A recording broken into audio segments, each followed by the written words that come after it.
The waiting room at the Arizona Department of Economic Security was too bright for 8:40 a.m., all white walls and plastic chairs that squeaked when anyone shifted. I'd arrived alone on purpose. No entourage, no lawyer beside me in a suit. Just me, a navy dress that still smelled faintly of my son's baby detergent, and a thick accordion folder that looked like it had survived a flood. Across the room, Derek Vaughn sat like he owned the building. He was the director of revenue operations at SunCrest Data Services in Phoenix, the kind of man who wore cufflinks to meetings where other people were trying to keep their electricity on. He'd brought company counsel, tall, silver-haired, briefcase on the floor, a legal pad already open like a threat. Derek leaned back, one ankle on his knee, scanning the room with lazy amusement until his eyes landed on me. His mouth curved. A soft laugh escaped him, just loud enough to carry. Then his voice, pitched for the room to hear without him having to raise it. "You actually came. By yourself." My fingers tightened on the folder handle. I kept my face calm and focused on the laminated sign behind the receptionist about civility in proceedings. Derek's gaze dropped to my hands. "What's that? Your little scrapbook?" A couple in the corner looked up, then quickly away. The receptionist didn't react. Nobody ever reacted to Derek. That was his whole system. Say what you want, because everyone's trained to pretend they didn't hear.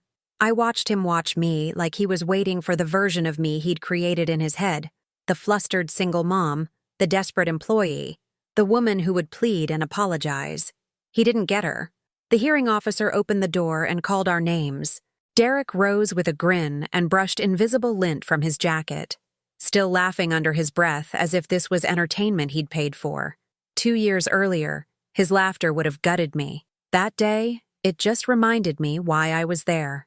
Inside the small hearing room, there was a rectangular table, 2 microphones, and a state flag in the corner that made the whole thing feel more official than it probably was. The hearing officer, Ms. Caldwell, sat behind a computer with a practiced expression that said she'd seen every kind of human excuse. Derek took the chair opposite mine, his attorney beside him. I set my folder down and placed my phone face down next to it. Silent mode, battery full. Ms. Caldwell looked at each of us. "This is an appeal regarding unemployment benefits.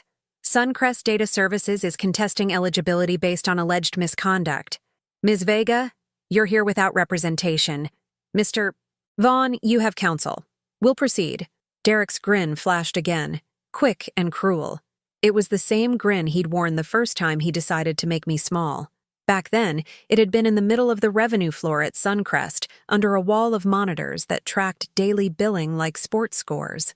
The date on my calendar was February 6th, and my son Leo was 9 months old, still waking at night with the kind of cough that turned every cold into an urgent care visit. My father's dialysis schedule was taped to my fridge. My health insurance, our health insurance, came through SunCrest, and my planned deductible was $3,500 that I was paying down in stubborn little chunks. I'd returned to work after my maternity leave with the kind of gratitude that makes you easy to exploit. I worked hard. I kept my head down. I hit my numbers. Derek noticed. He noticed because competent, quiet women make it harder for men like him to blame the department's mess on employee error. He needed someone to take the heat when the heat came. The heat came as a recoupment notice from a hospital network client in Tucson. The email landed at 9:12 a.m., and by 9:20, Derek had pulled it up on the big screen in the open area, the one visible from almost every desk. He didn't call a private meeting. He didn't ask for context. He just stood there, remote in hand, and made my name the headline. The screen displayed a number in red, $73,250, a Medicaid recoupment. Claims they were taking back. People's keyboards stopped. Chairs rolled closer. It was like watching a storm form. Derek's voice was bright. "Marisol Vega, stand up." My stomach dropped, even before I moved.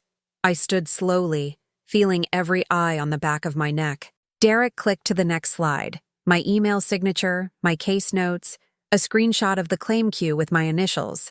"Explain why you cost this company $73,250. My mouth opened. Those claims were altered after they left my queue. I flagged the audit. His hand came up like a stop sign. "I don't want excuses. I want ownership. It's not ownership if I didn't do it, I said, keeping my voice steady, because the moment you sound emotional, people decide you're irrational. Derek's smile thinned. There it is, the attitude. I took a breath. The edits happened at 7:46 p.m. the night of February 1st. I was not logged in. I was at Phoenix Children's with my son. He had bronchitis. A few people shifted uncomfortably, not because they cared, because I'd said the quiet part out loud. I had a life outside this floor. Derek's eyes sharpened with something like delight. Your son, right. He turned slightly so his voice carried farther, making sure everyone heard. Here's the issue with hiring single moms. The air snapped tight. Derek tapped the red number on the screen like it was my forehead. They've always got an excuse. A kid, a doctor, a crisis. And then they want the rest of us to pretend it's our problem. My cheeks burned, but I didn't sit down. I didn't shrink. Derek, I said carefully, the audit trail shows the edits were made under supervisor credentials. Silence. Then a few small, nervous laughs. People reacting to the tension, trying to make it lighter, trying to survive. Derek's grin widened. Are you accusing someone on my team? I'm stating what the system shows. He stepped closer. His voice dropped, but not enough. You know what I think? I think you're trying to hide behind your situation. My situation is a child with medical needs, I said, and a father on dialysis. I'm asking for accountability on the actual edits. Derek's face hardened into that look men wear when a woman refuses to play the role they wrote for her. He glanced around the floor, making sure he had an audience. Then he delivered the line like he'd been saving it. Maybe in whatever neighborhood you crawled out of, people clap when you show up at all. Here, if you can't keep your life from spilling into your work, you're just a liability with a pulse. It hit like a slap, not just the insult. The permission it gave everyone else to see me as less. My throat tightened, but I forced my voice to stay level. I want this investigated. That money is tied to Medicaid billing. If claims were altered improperly, it's not just a recoupment risk. Derek laughed, loud and dismissive. Listen to her. She thinks she's compliance. Then, without looking away from me, he tossed a folder onto my desk. Papers slid out. A performance improvement plan, effective immediately. My bonus, $9,800. Withheld pending, successful completion. My hybrid schedule revoked. Mandatory overtime listed in black ink like a punishment disguised as productivity. You'll fix your numbers, Derek said, still smiling. Or we'll fix your employment. I went to HR that afternoon. HR was a glass office at the end of the hallway, with a bowl of mints and posters about speak-up culture. The HR manager, Tessa Lynn, listened with her hands folded, face neutral in the way that meant the decision had already been made. I told her everything. The public humiliation, the comment about single moms, the way Derek dismissed the audit trail, the way he penalized me for leaving work to take my son to the hospital. Tessa nodded slowly. Derek can be direct.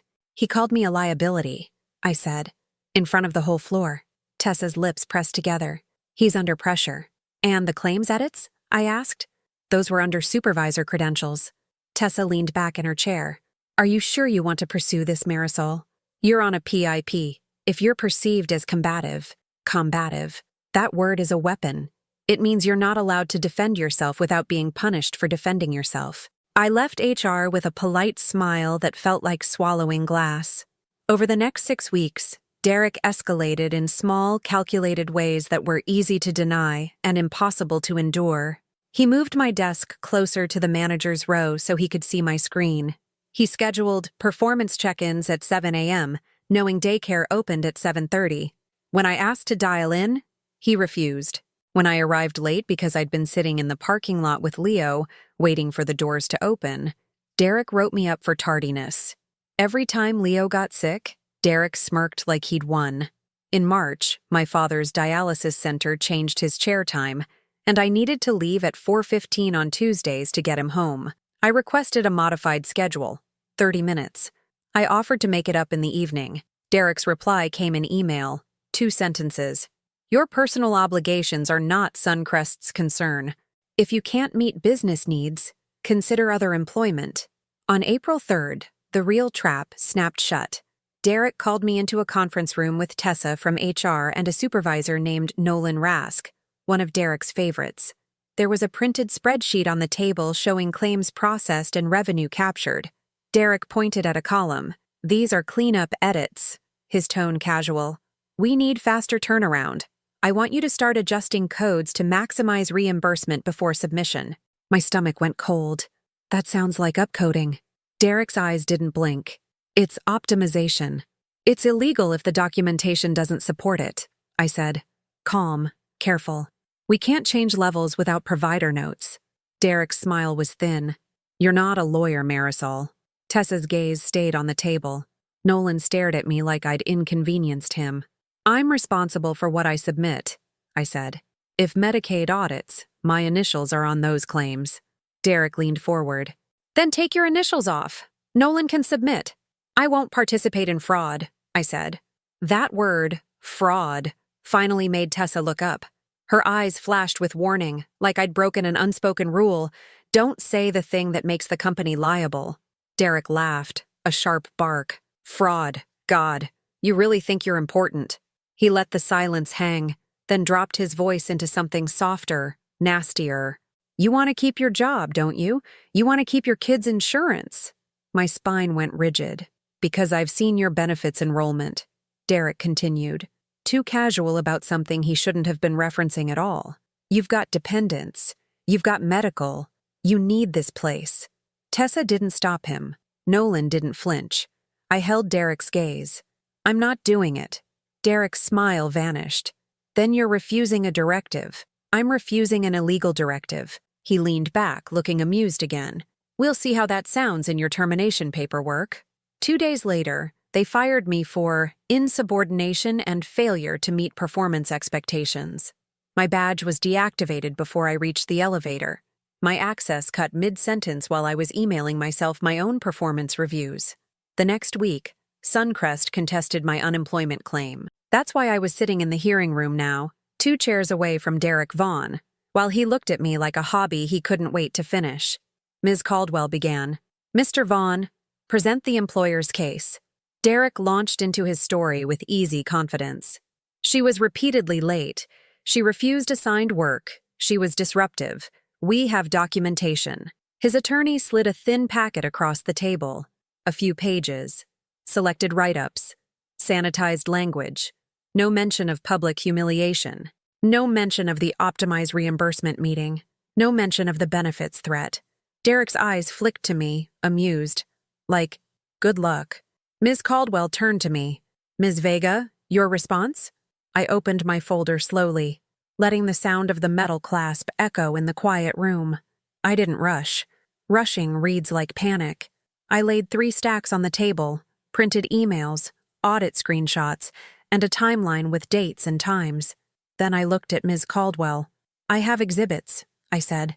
"And before we begin, I'm requesting that all testimony be taken with the understanding that I'm preserving the record." Derek's lawyer raised an eyebrow. Derek's mouth curved again, like I'd just said something cute. Ms. Caldwell nodded. "Noted. Proceed." I slid my first page forward. Exhibit A is my performance review from December, signed by Mr. Vaughn, rating me exceeds expectations. Exhibit B is the PIP issued after the Medicaid recoupment notice, despite the audit trail showing the edits occurred under supervisor credentials. Exhibit C is the audit trail itself. Derek shifted slightly. The first crack. His attorney leaned in toward the papers, eyes narrowing. Ms. Caldwell's gaze moved over the audit screenshot. "This shows edits made after business hours." "Yes," I said. "And if you look at the user ID, it is not mine." Derek scoffed softly. "Anyone can print anything." I didn't look at him. I kept my attention on Ms. Caldwell. The audit screenshot includes system-generated hash markers and the client ticket number. The original files have been preserved. Ms. Caldwell's expression tightened in interest. "Go on." I slid another page forward. Exhibit D is an email from Mr. Vaughn revoking my hybrid schedule as part of the PIP. Exhibit E is an email where he references my benefits enrollment while pressuring me to follow a directive. Derek's lawyer's pen paused. Derek laughed again, but it wasn't as easy now. "This is ridiculous. She's bitter." I finally looked at him, just long enough to let him see my calm. Then I spoke the sentence that flipped the room. For the record, my name is Marisol Vega, State Bar of Arizona, number 031, and I'm appearing pro se today. Silence snapped into place so hard it felt physical. Derek's smile died mid-breath. His attorney turned fully toward me, eyes sharp now, recalculating everything he'd assumed. Ms. Caldwell blinked once, then nodded slowly, as if something suddenly made sense. Understood, Ms. Vega. Derek stared like he'd seen a trapdoor open under his chair. He'd never asked who I was before SunCrest. He never cared. To Derek, I was a single mom with a Spanish last name and a need for insurance. That was all the identity he required. He didn't know I'd gone to law school at night in my 20s, passed the bar, and then stepped away when my mother got sick and my marriage collapsed. He didn't know I took the SunCrest job because stability mattered more than pride when you're feeding a child and driving your father to dialysis. He didn't know that every time he mocked me for thinking I was compliance, he was mocking someone who could read his policies and his emails like a language. And he definitely didn't know what was sitting inside my folder. Ms. Caldwell cleared her throat. Ms. Vega, continue. Thank you, I said, and my voice stayed even. The employer claims misconduct. The timeline shows retaliation after I refused to alter billing codes. I'd like to submit Exhibit F, an audio recording of the April 3rd meeting. Derek's chair creaked as he jerked forward. What? His attorney's head snapped toward him, then toward me. You recorded? I was a party to the conversation, I said calmly. Arizona is a one-party consent state for recording. I recorded to preserve accuracy after repeated hostile interactions. Derek's face went a shade lighter. Ms. Caldwell's eyes narrowed. Do you have the recording available? I turned my phone face up, plugged in a small adapter, and connected it to the room's speaker jack. My hands were steady. I'd practiced at my kitchen table with Leo asleep in the next room. The sound levels, the timing, the exact clip. I pressed play. Derek's voice filled the room, smooth and confident, from 2 years earlier. We need faster turnaround. Start adjusting codes to maximize reimbursement before submission. My own voice followed, quiet but clear. That sounds like upcoding. Derek again. It's optimization. Me. It's illegal if the documentation doesn't support it. Then the part that made Ms. Caldwell's posture stiffen. Derek's voice, lower, nastier. You want to keep your job, don't you? You want to keep your kids' insurance? Because I've seen your benefits enrollment. You need this place. The speaker clicked softly at the end of the clip. No one spoke for a moment. Derek's attorney stared down at his legal pad like he was trying to unwrite the last 30 seconds.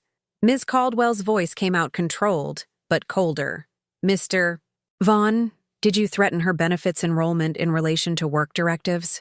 Derek blinked rapidly. No, that's taken out of context. There's not much context needed, Ms. Caldwell said, and it was the first time her tone carried any edge. Derek's laugh came out wrong this time, thin and defensive. She's manipulating audio. I tapped the next page in my folder. Exhibit G is the metadata log showing the file creation date and unedited length. Exhibit H is the contemporaneous email I sent to myself immediately after the meeting, documenting what was said, time-stamped April 3rd at 4:58 p.m. Derek's attorney finally spoke, voice tight. Ms. Caldwell, we object to... Ms. Caldwell lifted a hand. I'll determine admissibility. For now, I'm asking questions. She looked directly at Derek. Why was Ms. Vega terminated 2 days after this meeting? Derek's eyes darted once toward his attorney, the first real panic. Performance. Chronic lateness. I slid another page forward. Exhibit I is the daycare schedule and the written 7 a.m. meeting set after my hybrid schedule was revoked. Exhibit J is the written accommodation request for my father's dialysis transport and Mr. Vaughn's denial. Ms. Caldwell's gaze stayed on Derek. Did you deny a schedule adjustment for caregiving obligations? Derek's jaw tightened. We have business needs. And did you issue a PIP after a recoupment notice, Ms. Caldwell asked. Despite evidence the edits were made under supervisor credentials? Derek's face flushed. We can't be sure who made those edits. I didn't raise my voice. I didn't need to. Then why did he announce to the entire floor that I cost the company $73,250 and call me a liability with a pulse? Derek's eyes snapped to me, furious. I never said that. I flipped to a final tab. Exhibit K is a written statement from 2 employees who witnessed the February 6th public confrontation, signed and dated. Exhibit L is a Slack message from Mr. Vaughn that same morning. If Marisol can't handle the heat with her kid excuses, we'll replace her. Derek's attorney went very still. In that moment, the laughter drained out of Derek's face like color out of fabric. It wasn't just that he was losing an unemployment appeal. It was the realization that the version of me he'd tried to reduce to a stereotype, single mom, disposable worker, easy to intimidate, had been watching him with a legal mind the entire time, quietly, carefully, building a record he couldn't talk his way around. Ms. Caldwell sat back, her pen tapping once against the desk. Mr. Vaughn, I'm going to be direct. Based on the evidence presented, I'm finding the termination was not for misconduct as defined under statute. Benefits will be granted. Derek opened his mouth, but nothing came out.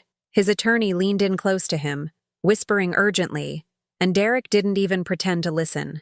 His eyes stayed on me, wide with the first genuine fear I'd ever seen on him, because the hearing hadn't been the only reason I came. The folder on the table was only the part I could say out loud in this room. The rest, the audit anomalies, the pattern of edits under supervisor credentials, the pressure to optimize reimbursement, the recoupments tied to government payers, I'd already provided through the proper channels weeks earlier, with a complaint that didn't go to HR and didn't stop at SunCrest's glass offices. Derek's world was built on one assumption, that people like me don't have leverage. As we gathered our papers, Derek finally managed a voice, low and strained. So what, what? Some kind of... I looked at him once, calm enough to make it sting. I'm the person you should have treated like a human being, I said, and I'm the one who kept copies. He didn't laugh again. Outside the hearing room, the hallway air felt cooler, like I'd stepped out of a room where the oxygen had been used up. Derek and his attorney walked past me without a word, moving fast now, not looking like men who expected to win. I stayed still for a moment, letting the shake in my knees settle. Winning doesn't always feel like triumph. Sometimes it feels like your body finally realizing it's safe to unclench. Over the next months, the consequences didn't arrive as one dramatic explosion. They arrived the way real accountability does. Emails from compliance departments that suddenly wanted meetings, subpoenas that made executives stop using their favorite jokes, urgent all hands, where leadership tried to sound confident while their voices shook. SunCrest's biggest client paused the contract pending review. A consultant firm appeared in the building like a swarm. HR sent out a new policy about respectful workplace communication and anti-retaliation, as if a PDF could erase years of rot. Derek Vaughn was placed on leave, then resigned, then, quietly, wasn't allowed near billing operations again. Tessa from HR left a month later. LinkedIn headline updated to "Seeking New Opportunities," as if she'd simply outgrown the place instead of helping it swallow people. And me, Marisol Vega, the liability with a pulse, went back to the work I'd buried when survival took over.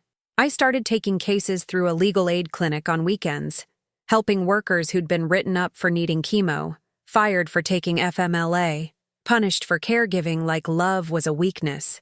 I didn't turn into someone who lived for revenge. I turned into someone who lived for clarity. There's a difference. Revenge wants to burn everything down.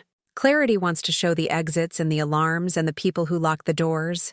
Leo is 3 now. He still gets coughs that scare me, but he's stronger.